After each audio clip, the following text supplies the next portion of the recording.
I am in Maastricht, the provincial capital of Limburg in the Netherlands, and we are going to explore the historic center of this one-of-a-kind city. Maastricht was one of the most heavily fortified and fought-over locations in Europe, and there are still many remnants of the original walls from various eras scattered around the city. However, in this video we'll focus on the historic center of the city inside the walls.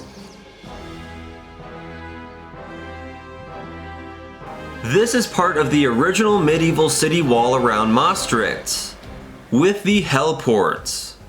This is the oldest surviving city gate in all of the Netherlands, as it was constructed in the 1230s along with this first stone wall around the city. This gate and the first wall became obsolete by the 1400s, as over time it was replaced by many rings of walls and later huge Vauban-style fortifications. Although this gate was used as a powder magazine until the 19th century. The tower is now home to the vesting museum about the fortifications. And now we'll enter through the Helpoort into the old city. This is the Bisschopsmolen, the famous bishop's mill. It is a fantastic and incredibly old water and flour mill on the Yekker River. While the exact origin of this mill is unknown, it probably dates from the 11th century and therefore has a long history of changing hands. There's also some different origin stories of the mill. Most likely it was owned by Duke Godfrey of Bouillon. He leased the mill to the Bishop of Liège when he departed for Jerusalem in the First Crusade, and willed it to the bishop in the event he was killed, which he was. Henceforth it became the Bishop's Mill.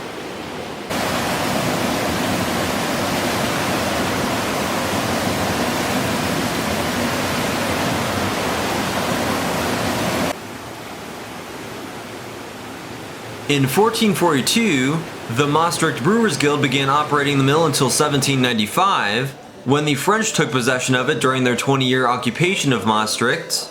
Then two local merchants got a hold of it. The Lemaire brothers also turned it into a peeling mill, and added a steam engine to power that since the water wheel was too weak. It changed hands again and again, but still continues to run and grind spelt after about 800 years. The current water wheel in this electric motor powering the grinding couples was installed in the 1920s. It is free to enter and take a look around at the inner workings of the historic mill. They use the spelled grain for beer, and a bakery next door, where they sell traditional Vlaai sweet tart pies. These are a classic Limburg specialty. That is the front facade of the Bishop's Mill. I would not guess that is a mill.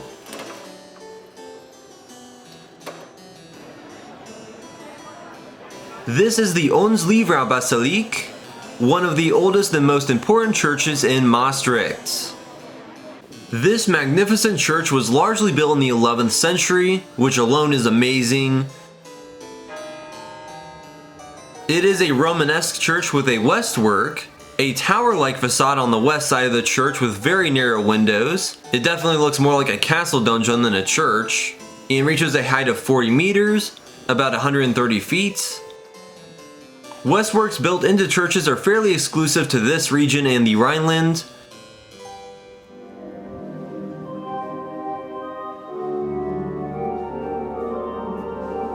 Entering the Basilica of Our Lady really feels like stepping back in time. I have been inside a lot of old churches, but this one feels truly authentic.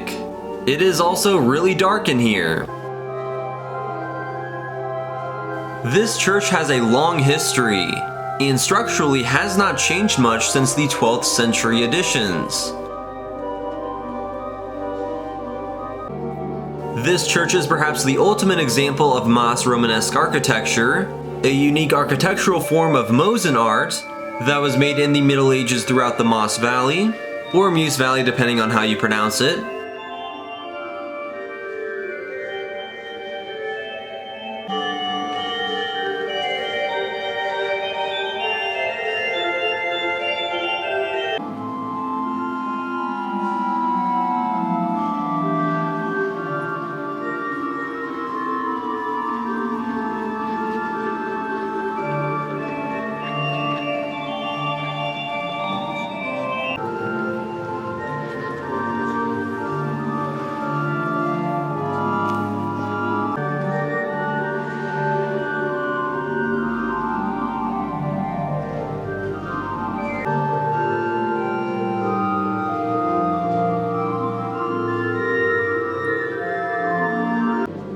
That organ was built by a local man named André Severin in 1652. The organ's Baroque design incorporates a rare painted case and shutters.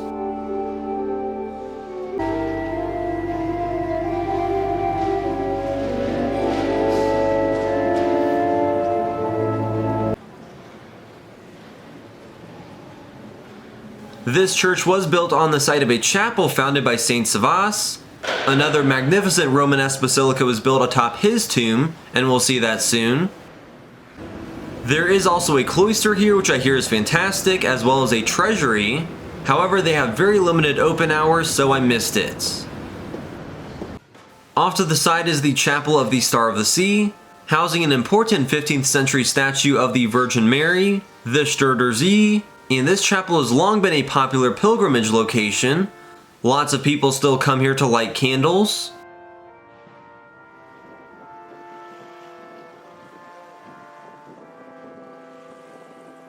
Outside the basilica there is an old guardhouse that's now an ice cream shop. Here is where the old Via Belgica runs through the heart of Maastricht. It's a 400-kilometer Roman road, built from Cologne, Germany to Boulogne, France at the coast. And inside the basement of the Durland Hotel, they have incorporated the ruins of the ancient Roman settlement into the restaurant, called the Museum Cellar. When the Romans started settling in northern Gaul, they built a bridge here at what is now Maastricht, because it was an important location on the River Maas. The name Maastricht comes from the Latin phrase meaning the crossing of the Maas, and a settlement sprang up on this side of the river. This is evidence that Maastricht is indeed the oldest continually inhabited city in the Netherlands. Down here they've excavated the remains of road pavements, and they can tell there was a column to Jupiter here. So you can come here and dine amongst ancient Roman ruins. Maastricht does have a heritage of printing shops, and there is now a historic printing museum with several antique presses. However, the museum is closed. Below that goat is a street sign in both Dutch and Limburgish. That's the local language of Limburg for the Jodenstraat, or Jewish streets. This structure was the Dinghouse, the 1470 courthouse of Maastricht, which was located right by the old city hall. That no longer stands. At that time, Maastricht was duly governed by the Duke of Brabant and the Prince Bishop of Liège. The two mayors governed the city between 1284 and 1792. Besides the Spanish occupation, city affairs took place here until a new city hall was built nearby in the 17th century. The historic center of Maastricht has many narrow pedestrian streets filled with all sorts of shops.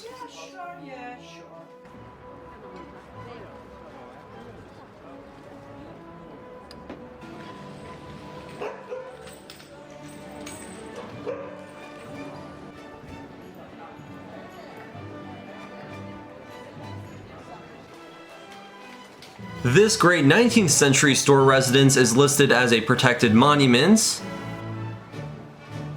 There's a sheep's head on it, which means this was a butchery at one point.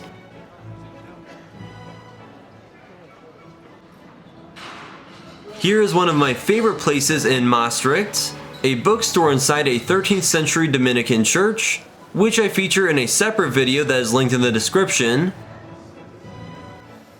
Due to Maastricht's turbulent political history, the various religious orders were here on and off, so they ended up building a lot of different churches over time.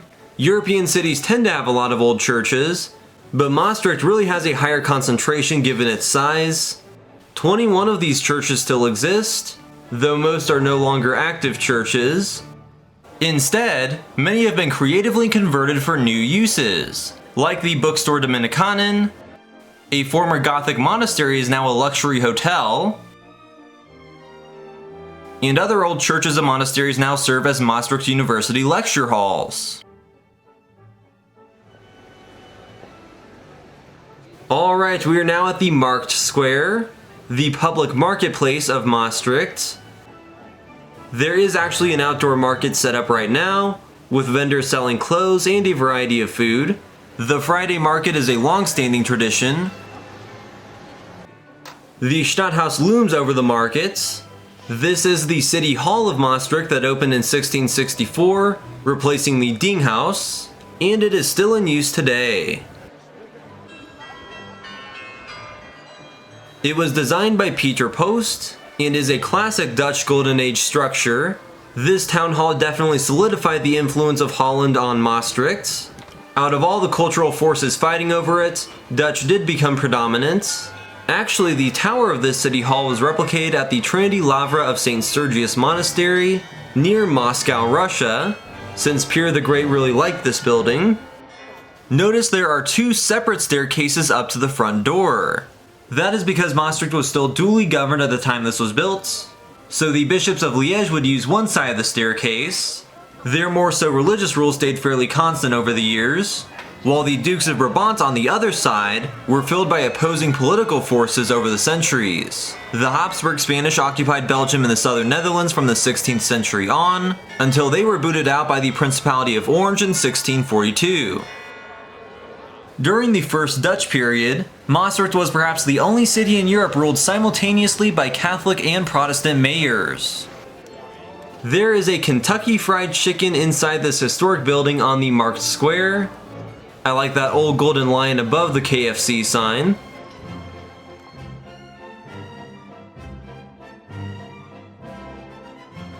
This is the true center of the city, known as the Vrijthof. The square is not as old as many of the historic buildings surrounding it, as it was laid out in the 19th century.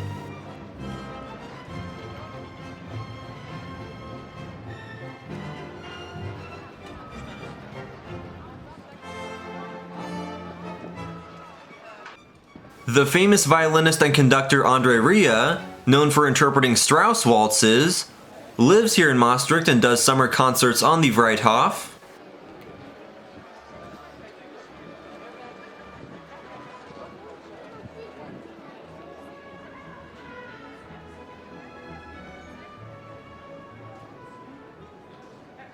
The Spanish government house on the Vrijthof is interesting. Maastricht had been ruled by the Spanish starting with Charles V, the Habsburg Holy Roman Emperor, King of Spain, and Duke of Brabant, so he appointed one of the two mayors. There's his coat of arms, a double-headed eagle, still plastered on the building.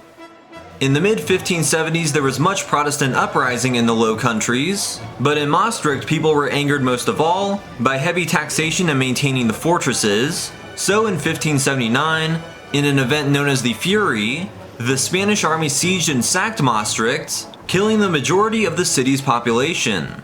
King Philip II stayed to govern out of this building during a particularly tumultuous period of the 80 Years' War. This placard commemorates the visit of Tsar Peter the Great to Maastricht in 1717, when he came to analyze the fortifications of the city. These sculptures on the Vrijthof commemorate one of the city's greatest traditions, Carnival. Maastricht takes Carnival seriously. It's a 3-day celebration similar to Mardi Gras in New Orleans, when there are all sorts of parades and other fun events. These colorful sculptures of a Carnival marching band are bizarre. I have not been to Carnival here, but I imagine it looks something like that.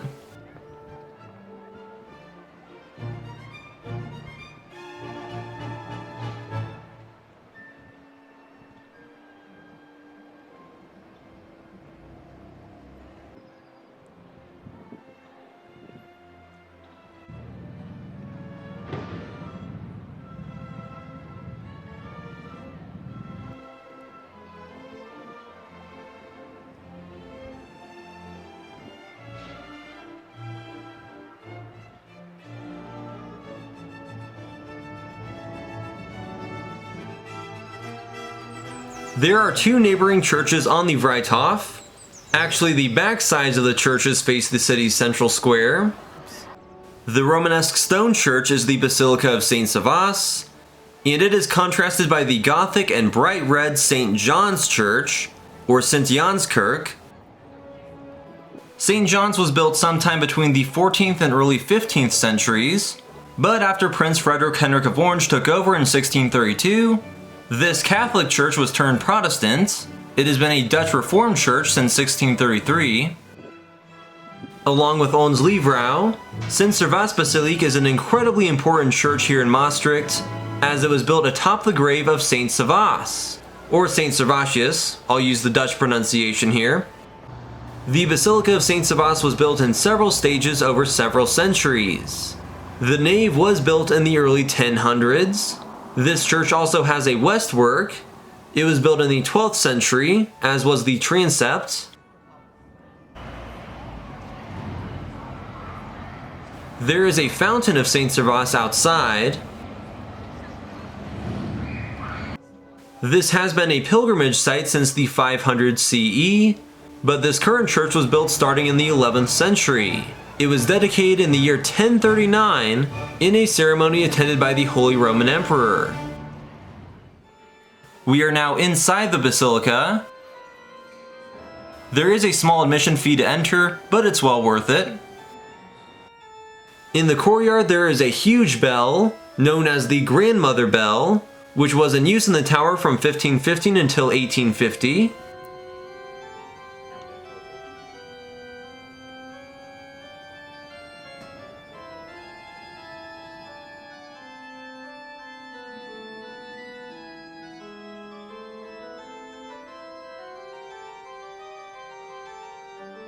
The interior of this church is beautiful and well preserved, although it was altered over the centuries, much more so than the Basilica of Our Lady.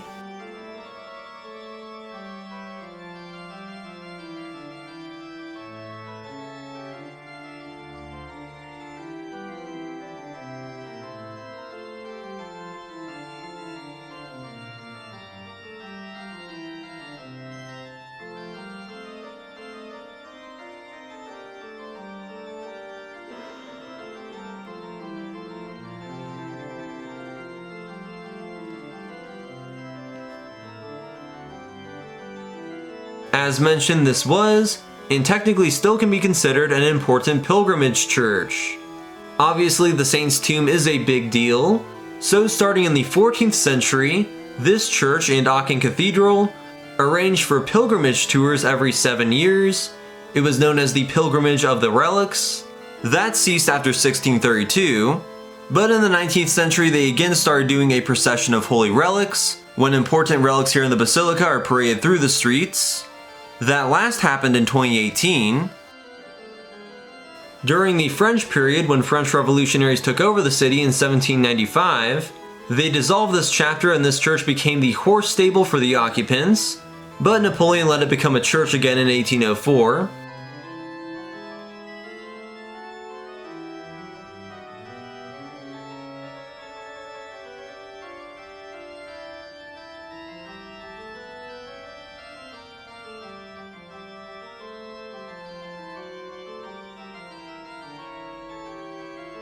This is a really interesting feature of the Basilica, known as the Labyrinth. I have never seen one of these before. There's a very famous one at Chartres Cathedral in France. This labyrinth allows pilgrims to simulate a trip to the Holy Land. You can follow the path of the labyrinth, starting in Europe with stops at places like Cologne, and then Rome, until you reach the center, at Jerusalem. That was a fun trip.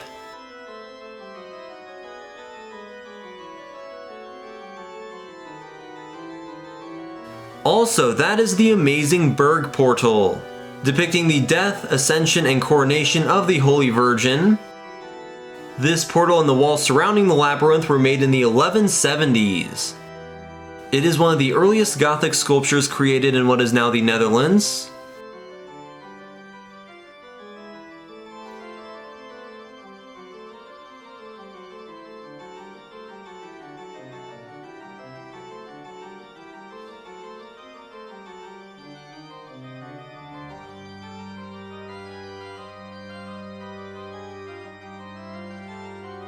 Down in the crypt is the tomb of Saint Servatius, the patron saint of Maastricht. It is believed that he was originally from what is now Armenia. He was a missionary who came north to spread Christianity in the Low Countries, and was the Bishop of Tongeren, which is the oldest town in what is now Belgium, but he supposedly died in the year 384 here in Maastricht. So he was buried at this location along the Via Belgica. Many important people have come to visit the grave of Saint Servatius, including Pope John Paul II, King Charles V, and even Charlemagne visited long before this current church was built.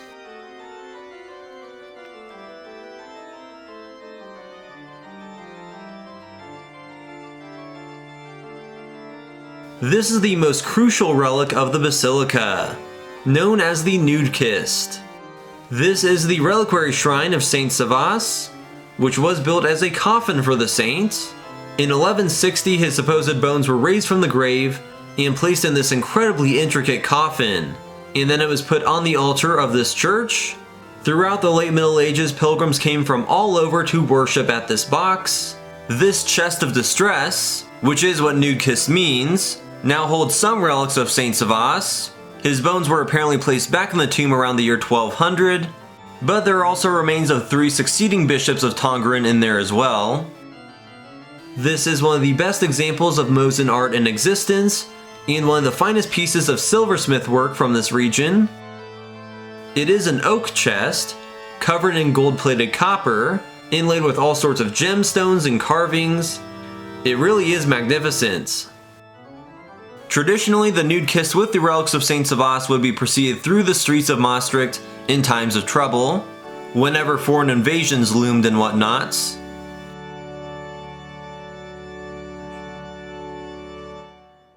The church will use this tremendously decorated canopy to carry out the wafers during processionals. There is also a treasury museum at the Basilica, where they display a fantastic collection of relics. This 1400s painting depicts baby Saint Servatius at the bottom left corner.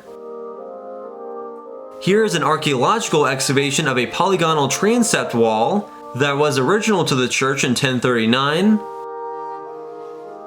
This is the tunic of Saint Monadelphus from the 13th century. And these are fragments of the supposed robe of Saint Servatius from the year 384. That is pretty amazing. There is the decapitated head of Saint John in a dish from the 15th century. So the Basilica of Saint Servatius is considered as one of the most historic churches in the Low Countries. It's an amazing experience to visit and see their masterpieces. This is a must-see while in Maastricht.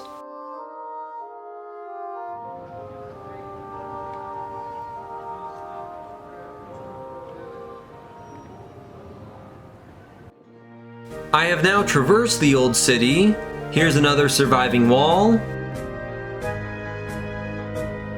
And now I am going to cross the River Maas.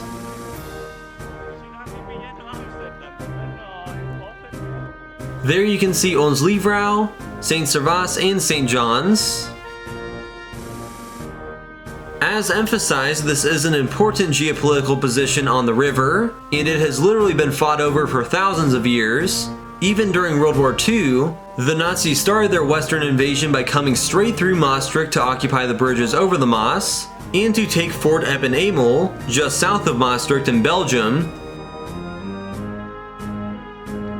That is the Bonfontaine Museum, Maastricht's art museum, which I did not have time to visit. And that is the Limburg Province Government Building, where the Maastricht Treaty was signed in 1992. The treaty founding the European Union was crafted and signed right here in Maastricht, the victim of centuries of European infighting, so there was a symbolic significance in doing the signing here in Maastricht.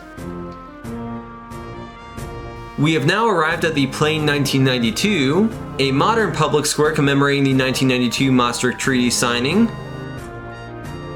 Of course, the euro, the mostly uniform currency of EU nations, was also born here in Maastricht. The most prominent landmark on the Plein 1992 is the Centre Ceramique, a multi-purpose cultural center that is home to the Maastricht Public Library, as well as an upcoming museum. I got to take a sneak peek at the work on the Maastricht Museum. a brand new city museum that opened just after my visit in April of 2023. So the Maastricht Museum is now open, and I'm sure it's a great place to come and learn about the complex history of this city. This is the Vrijthof, a 19th century reconstruction of the 14th century medieval water gate. That is the Saint Servatius Brug, of course named after Saint Servatius. That is actually the oldest surviving bridge in the Netherlands, as construction started in 1280 and was completed in 1298, so it is 725 years old. Also, this bridge was heavily damaged by the Germans during their retreat in 1944. Part of the bridge was destroyed and that was replaced with the vertical lift bridge. There was a Roman-built bridge at this site, but it collapsed in 1275 when a procession was going over it, so only about 400 people were killed.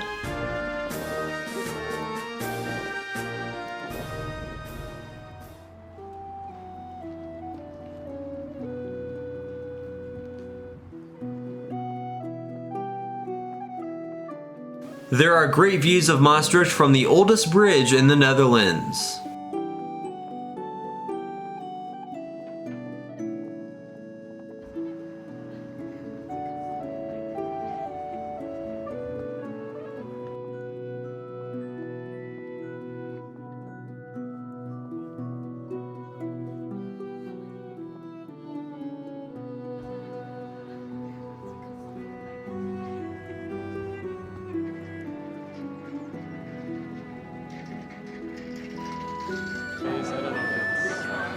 I have returned to the Onze Plein, the square in front of the historic church with some popular outdoor cafes.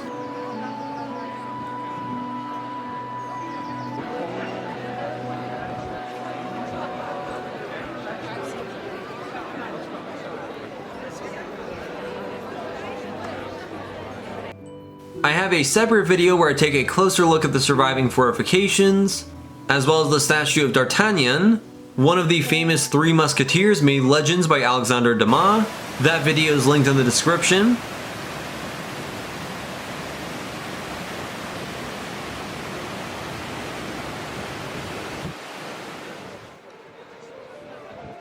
Night has fallen over Maastricht, and I have returned to the Vrijthof. I am going to have dinner at the Café in den Ouden Vogelstruys, which may be the oldest restaurant in the Netherlands. It is probably more accurate to say that this is the longest running site of a restaurant in the Netherlands. The Struys opened in its original function at this site sometime in the 14th century. This structure was built in 1730, and cafes under the name Struysvogel or Vogelstruys have been operating inside this building ever since.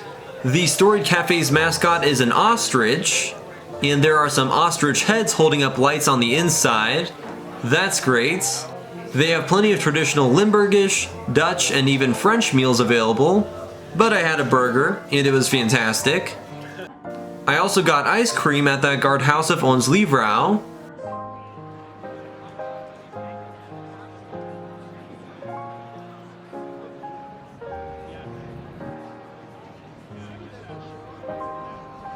So I hope you enjoyed this tour through Maastricht. Clearly this is an incredible and truly unique city with a complex history. There is a lot more that I did not show here, so I would encourage you to plan a visit for yourself. If you are planning a trip in this region of Europe, Maastricht is a tremendous destination for anyone who appreciates history or architecture.